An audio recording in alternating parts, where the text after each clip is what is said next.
అతని అవగాహన స్థాయి అంతేనా అనిపిస్తుంది. ప్రధానమంత్రి అభ్యర్థికి ఉండాల్సిన లక్షణాలు ఏమాత్రం లేకపోగా మేబీ ఇట్లాంటి సగం బుర్రగాళ్ళని రేపు పొద్దున ఏమైనా ప్రధానమంత్రిని చేస్తారని డీప్ స్టేట్ అని భయం కూడా వేస్తుంది. ఉంటే ఒకప్పుడు రాజీవ్ గాంధీ టైంలో నాశనమైనట్టు, ఇందిరాగాంధీ టైంలో నాశనమైనట్టు, నెహ్రూ టైంలో నాశనమైనట్టు ఈ దేశం నాశనం అవుతుందా మళ్ళీ అన్న భయం వేస్తుంది. మళ్ళీ బారులు తీరి గ్యాస్ బండలు పుచ్చుకోవాలా, మళ్ళీ బారులు తీరి కరెంట్ ఆఫీసుల ముందు తీరాలా, మళ్ళీ కరెంట్ ఎప్పుడు వస్తుందో తెలియని రోజులకి వెళ్తామో మనం అనే భయం వేస్తుంది.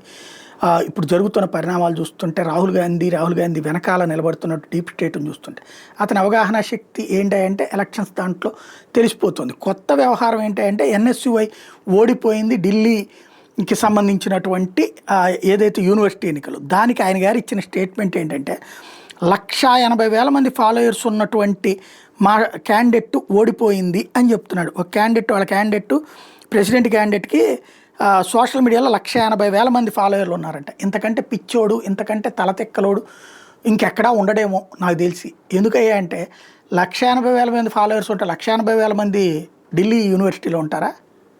ఢిల్లీ యూనివర్సిటీలో విద్యార్థులు కూడా ఉంటారు. బయట ఎక్కడో ఉంటే వాళ్ళు వచ్చి ఢిల్లీ యూనివర్సిటీలో ఓటేయరు కదా. లేదా అంతమంది ఫాలోవర్స్ ఉన్నారు కాబట్టి ఎగబడి వేసేస్తారా? లెక్కనైతే ఇప్పుడు నా దానికి 10 లక్షల మంది పైన సబ్స్క్రైబర్లు ఉన్నారు. ఆ పైన మిగతా 4 యూట్యూబ్ ఛానల్స్ కలిపితే 15 లక్షల మంది సబ్స్క్రైబర్లు ఉన్నారు. అట్లాగే నా వివిధ ప్లాట్ఫామ్లు చూసుకుంటే అదే 10 లక్షల మంది సబ్స్క్రైబర్స్ ఉన్నారు. నేను చొక్కాలు ఎగరేసి నన్ను మించినోడు ఎవడు లేడంటే నాకంటే కామెడియన్ ఇంకెవడు ఉండడు. నాకు తెలుసు నేనేంటి అనేటటువంటిది, నా వ్యూస్ ఏంటి, నా వ్యూయర్ ఏంటి అన్నటువంటిది. నేల విడిచి సాము చేసేటటువంటి సందర్భంలో రాహుల్ గాంధీ లాంటి వాళ్ళతో తలనొప్పి.